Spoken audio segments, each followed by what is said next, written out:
Hello everyone, आपका स्वागत है इस क्लास में। आज आगे के हम कुछ फंक्शंस और देखेंगे एक्सेल के। जो फंक्शंस देखने वाले हैं वो है sum if, sum IFS, count if and count IFS। ठीक है। इफ अगर पीछे लगता है किसी भी फंक्शन के पीछे, जैसे सम के पीछे इफ है या IFS इफ से काउंट के पीछे है। ठीक है। इसका मतलब ये है कि हम सम या काउंट परफॉर्म करना चाहते हैं लेकिन किसी कंडीशनल के बेसिस पे। ठीक है, किसी कंडीशन के बेसिस पे। तो IF और IFS में फर्क क्या है? ठीक है, अगर पीछे IF लगा हुआ है इसका मतलब सिर्फ एक कंडीशन हम दे सकते हैं। ओके, और अगर IFS है इसका मतलब है एक से ज्यादा कंडीशंस दे सकते हैं। ठीक है, 2 3 4, ओके, 2 3 4 5 6 कंडीशन जो भी देना है वो आप दे सकते हो। ओके, तो यहाँ पर ये फंक्शन जो है सम इफ, तो ये फंक्शन जो है वो सिर्फ एक कंडीशन के साथ सम करेगा। ये जो है उसमें एक से ज़्यादा कंडीशन हम दे सकते हैं और सम करवा सकते हैं। इसी तरह से ये जो है वो एक कंडीशन के साथ काउंट करेगा और ये एक से ज़्यादा कंडीशंस के साथ काउंट करेगा। ठीक है, अब हम देखते हैं डेटा को जिस पे हम काम करने वाले हैं। ये सेल्स डेटा अवेलेबल है, ये पूरा टेबल जो है अपना सेल्स डेटा है। ठीक है, इसमें दिया हुआ है सिस्टम यानी जो डिवाइस होता है, ठीक है, वो है सारा। ये मैन्युफैक्चरर है, अलग अलग कंपनीज जो मैन्युफैक्चर करती है। ये है टाइप मतलब कंसोल मतलब स्क्रीन रिलेटेड होता है। हैंडल यानी जो जॉयस्टिक वगैरह हैंडल डिवाइसेस होता है वो है। ठीक है, और भी सारा है। ये है जनरेशन, फिर मार्केट दिया हुआ है। ओके, कि कहाँ कहाँ पर सेल हुआ है। ओके, ये रिलीज डेट दिया हुआ है और ये जो है वो पूरे एक साल का डेटा है। एक साल के डेटा को बाइफरकेट किया हुआ है। यहाँ पर एक वीक का सेल्स का डेटा है, एक महीने का सेल्स का डेटा है, 3 महीने का सेल्स का डेटा है, 6 महीने का सेल्स का डेटा है, 8 महीने का सेल्स का डेटा है और एक साल का सेल्स का डेटा अवेलेबल है। ठीक है, तो निंटेंडो स्विच जो है वो निंटेंडो कंपनी ने मैन्युफैक्चर किया है और वो वर्ल्ड वाइड मतलब पूरे दुनिया में ये बिका है। एक वीक के अंदर इतने यूनिट्स जो है वो सेल हुए हैं, एक मंथ में इतना यूनिट्स है। ओके, सिमिलरली 3 मंथ्स का एक भी यहाँ पर फिगर नहीं दिया हुआ, 6 मंथ्स का है और 1 ईयर का है। ये रैंडम डेटा है, सैंपल डेटा है, लाइव डेटा नहीं है। ठीक है, ओके। अब हमें यहाँ पर करना क्या है, तो ये वाला जो टेबल है इसको हमें फिल करना है। ठीक है, ये जो मैन्युफैक्चरर्स का लिस्ट दिया हुआ है, ये जो सारे मैन्युफैक्चरर्स है वो ही मैन्युफैक्चरर्स हमने यहाँ पर जो है वो दिए हुए हैं। फिर यहाँ पर क्या करना है, count of systems sold manufacturer wise, यानी निंटेंडो ने कितने मतलब कितने डिवाइसेस निंटेंडो जो है वो बनाता है वो हमें देखना है। निंटेंडो कंपनी जो है वो कितने डिवाइसेस बनाता है, यानी ये 1 2 3 4 5, ये 5 डिवाइस जो है वो निंटेंडो ने बनाए हैं।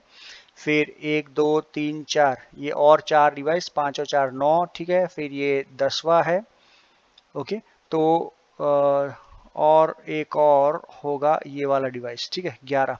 तो यहाँ पर हम देख सकते हैं, यहाँ पर हमने फॉर्मूला लगा है 11 डिवाइसेस निंटेंडो जो है वो बेचता है। अब हमें देखना है एनईसी जो है वो कितना सेल करता है। यहाँ पर जो फंक्शन इसके लिए हम यूज करने वाला है, क्योंकि यहाँ पर एक ही कंडीशन है। कंडीशन क्या है, मैन्युफैक्चरर का नाम। ठीक है, ओके, वो एक ही कंडीशन है, इसीलिए यहाँ पर जो फंक्शन यूज होगा वो काउंट इफ यूज होगा। देखते हैं, equal to count if. Okay, इसमें 2 पैरामीटर जा रहे हैं, एक रेंज है और दूसरा जो है वो क्राइटेरिया है। रेंज में हमें काउंट करना है कितने डिवाइसेस ये कंपनी सेल करती है। कौन सी कंपनी, एनईसी। ठीक है, तो ये हमारा रेंज हो गया क्योंकि यहाँ पर मैन्युफैक्चरर का नाम दिया हुआ है। अगर ये लिस्ट में एनईसी 2 बार आ रहा है तो वो 2 डिवाइस को मैन्युफैक्चर कर रहा है। यहाँ पर एनईसी जो है वो 1 बार आ रहा है, तो पीसी इंजन जो है वो एनईसी बनाता है। ठीक है, और कुछ नहीं आया, तो रिजल्ट में हमें 1 मिलना चाहिए। तो ये हमने रेंज दे दिया, कॉमा, डबल कोट्स में, या डबल कोट्स में एनईसी आप लिख सकते हो। ठीक है, इस तरह से यहाँ पर जो लिखा हुआ है, जो नाम यहाँ पर लिखा हुआ है उसी हिसाब से आपको नाम लिखना पड़ेगा। अगर स्पेलिंग मिस्टेक्स होता है तो गलत रिजल्ट आएगा। ठीक है, तो यहाँ पर हमने एनईसी लिखा, ब्रैकेट क्लोज किया, एंटर दिया। तो यहाँ पे देख सकते हैं रिजल्ट जो है हमें मिला कि NEC जो है वो एक डिवाइस मैन्युफैक्चर करता है। ठीक है, इसी तरह से हमें देखना है कि लेट्स से नेमको जो है वो 2 है। ठीक है, 2 बार आ रहा है तो वो देखते हैं। सो ये नेमको में हमें फॉर्मूला लगाना है, तो equal to count if range अपना वही है। ठीक है, D5 टू D23 और क्राइटेरिया जो है वो क्या है, यहाँ पर हमने नेमको नाम ऑलरेडी लिखा हुआ है तो डबल कोट्स में नेमको लिखने की जरूरत नहीं है, आप ये सेल रेफरेंस दे सकते हो। ठीक है, C30 ब्रैकेट क्लोज किया, एंटर दिया, तो ये देख सकते हैं हम यहाँ पर 2 आ रहा है। Correct, okay fine. सो इसी तरह से बाकी के फॉर्मूलाज जो है वो आप फिलअप कर सकते हो। दूसरा है काउंट ऑफ सिस्टम्स सोल्ड, कितने सिस्टम्स बिके हैं। ठीक है, manufacturer wise and in Japan, यानी जापान में कितने सिस्टम्स या डिवाइसेस जो है वो सेल करता है ये मैन्युफैक्चरर। ठीक है, यानी यहाँ पर हम ये जो रो है उसकी बात कर रहे हैं, यानी NEC जो है जापान में कितना सेल करता है। तो यहाँ पर हम देख सकते हैं NEC जो है वो एक सिस्टम जो है वो जापान में बेच रहा है। ओके, जो सिस्टम है वो ये जो PC इंजन जो है सिस्टम वो जापान में बिक रहा है। वो कौन बेच रहा है, NEC बेच रहा है। तो यहाँ पर भी रिजल्ट जो है वो 1 आना चाहिए। ओके, सो इक्वल टू, यहाँ पर 2 कंडीशन हमें देना पड़ेगा, एक तो कंट्री का नाम जापान यानी मार्केट, और दूसरा जो है वो कंपनी का नाम यानी NEC। ठीक है, तो एक से ज़्यादा कंडीशन यहाँ पर हो गया, रेंज भी एक से ज़्यादा होगा, मार्केट का रेंज अलग होगा और ये मैन्युफैक्चरर का रेंज अलग होगा। ओके, और इसके लिए फंक्शन जो हम यूज़ करेंगे वो है काउंट IFS। ठीक है, काउंट IFS दिया, यहाँ पर क्राइटेरिया रेंज 1 यानी पहला कंडीशन हमें किसका देना है, मैन्युफैक्चरर का देना है, तो मैन्युफैक्चरर का रेंज यहाँ पर देना पड़ेगा। मैन्युफैक्चरर का रेंज कौन सा है, तो ये मैन्युफैक्चरर का रेंज है। ठीक है, कॉमा क्राइटेरिया में क्या है, तो NEC कहाँ पर लिखा हुआ हमने, यहाँ पर ऑलरेडी लिखा हुआ है तो वो हम दे सकते हैं, कॉमा यहाँ पर नेक्स्ट पैरामीटर है क्राइटेरिया रेंज 2। ठीक है, तो ये सेकेंड हम कंडीशन के लिए रेंज दे रहे हैं, तो ये हमने रेंज सिलेक्ट किया, कॉमा क्राइटेरिया 2 में क्या है, तो हमें जापान में चाहिए। ठीक है, तो यहाँ पर हमें लिखना पड़ेगा जापान। ठीक है, और ब्रैकेट क्लोज किया, एंटर दिया, तो यहाँ पर आप देख सकते हो एक सिस्टम जो है वो जापान में सेल हो रहा है। ठीक है, ओके, इसी तरह से आप दूसरे देख सकते हो। नेक्स्ट फंक्शन जो अवेलेबल है वो है सम ऑफ यूनिट्स, यानी ये जो यूनिट्स है, ठीक है, इसका हमें सम चाहिए, लेकिन 1 वीक का चाहिए, 1 मंथ का चाहिए, किस चीज का चाहिए, तो 1 मंथ का चाहिए। सम ऑफ यूनिट्स सोल्ड 1 मंथ, तो एक महीने में कितने यूनिट्स बिके हैं, पर इसमें कंडीशन है। ओके, कंडीशन क्या है कि ये मैन्युफैक्चरर ने कितने यूनिट्स बेचे हैं, तो निंटेंडो ने कितने यूनिट्स मतलब कितने यूनिट्स का सोल्ड किया है, तो 54,60,000 यूनिट्स का सेल किया हुआ है। इसी तरह से हमें देखना है NEC ने कितने यूनिट्स का सेलिंग किया हुआ है। ठीक है, NEC ने कितने यूनिट्स का सेलिंग किया वो हमें देखना है। ओके, एक महीने के अंदर। ओके, तो इक्वल टू, यहाँ पर हम सम इफ का यूज करेंगे फंक्शन, तो सम इफ पहले रेंज देना है। ठीक है, फिर क्राइटेरिया और फिर सम रेंज, सम मतलब जिसका सम हमें करना है वो, ये रेंज जो है वो किसके लिए होगा, पहला, तो पहला रेंज जो है वो हमारा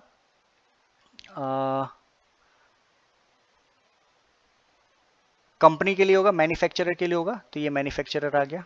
ठीक है, ओके, कॉमा क्राइटेरिया यानी NEC, कॉमा सम रेंज। ओके, सम रेंज यानी हमें 1 मंथ का हमें सम चाहिए। ठीक है, तो ये जो है वो 1 मंथ का सम है, सिलेक्ट किया, ब्रैकेट क्लोज किया, एंटर दिया, तो 47 लैक्स का सेल किया हुआ है। ठीक है, निंटेंडो ने, तो let us check, Nintendo sorry NEC ने, तो NEC एक ही बार आ रहा है यहाँ पर। ओके, तो ये देख सकते हैं 47 लैक्स का फिगर जो है वो दिखा रहा है। ओके, लेकिन एक रिजल्ट से हमें वैल्यू जो है वो नहीं मिलेगा, लेट अस चेक दिस। ठीक है, ये निंटेंडो जो है उसके लिए हम वापस फॉर्मूला यहाँ पर लगाते हैं, तो इक्वल टू सम इफ, ठीक है, पहले रेंज और क्राइटेरिया, उसके बाद सम रेंज, जिसका सम, जिस कॉलम का सम करना है वो थर्ड पैरामीटर है। ठीक है, पहला पैरामीटर जो है वो कंडीशन के लिए है, तो ये हमने सिलेक्ट किया, कॉमा दिया, सेकेंड पैरामीटर क्राइटेरिया है, क्राइटेरिया में क्या देना है हमें, निंटेंडो, ये कंपनी ने कितना सेल किया हुआ वो हमें देखना है, और 1 मंथ का हमें सम चाहिए, तो ये 1 मंथ का जो रेंज है वो हमें देना है। ओके, इसमें जहाँ जहाँ निंटेंडो का यूनिट्स सेल किया होगा उसका वो सम करके देगा। ठीक है, ये किया, ब्रैकेट क्लोज किया, एंटर दिया, तो 54,60,000 आ रहा है। कैसे, तो लेट अस चेक। तो ये निंटेंडो है और हाँ ये निंटेंडो है। ठीक है, आप देख सकते हो यहाँ पर आप ध्यान रखें नीचे जो सम आपको दिख रहा है, ठीक है, ये सम जो दिख रहा है उसमें आपको बताता जाएगा।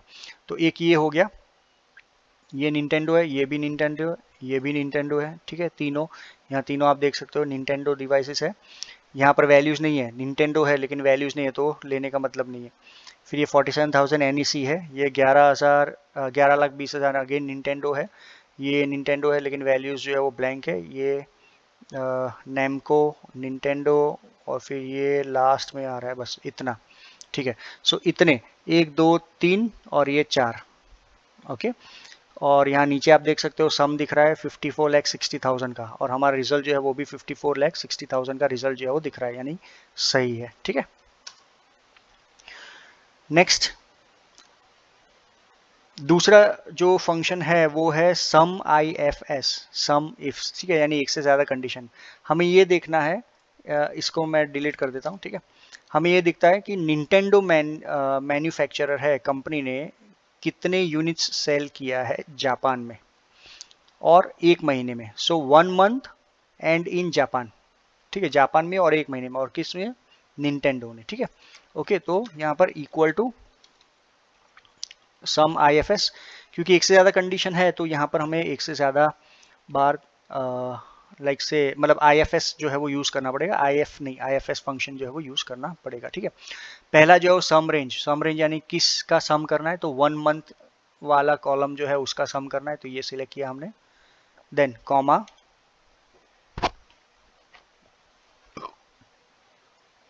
नेक्स्ट है क्राइटेरिया रेंज 1। क्राइटेरिया रेंज 1 में हमें मैन्युफैक्चरर देना है निंटेंडो, ये हमने सिलेक्ट किया। ठीक है, कॉमा, क्राइटेरिया क्या है अपना, तो ये कंपनी का नाम है वो दे दिया। Again comma, second column, second जो कंडीशन है वो क्या है, मार्केट है, तो ये मार्केट वाला जो रेंज है वो हमने दिया, कॉमा, और हमें लिखना पड़ेगा यहाँ पर जापान। ठीक है,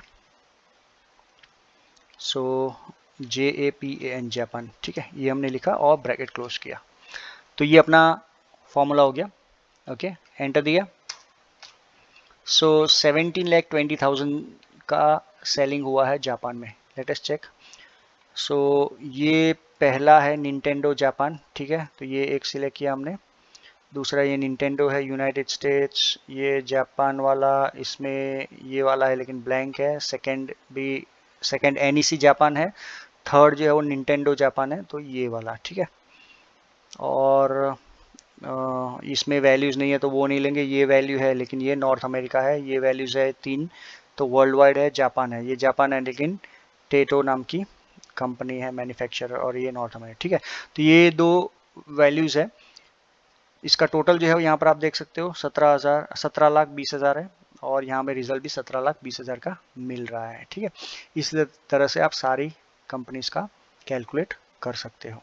ओके, सो आज हमने ये दिखा 4 फंक्शंस जो कंडीशनल के बेसिस पे थे। ओके, आगे और भी हम फंक्शंस जो है वो कवर करेंगे। आज के लिए इतना ही।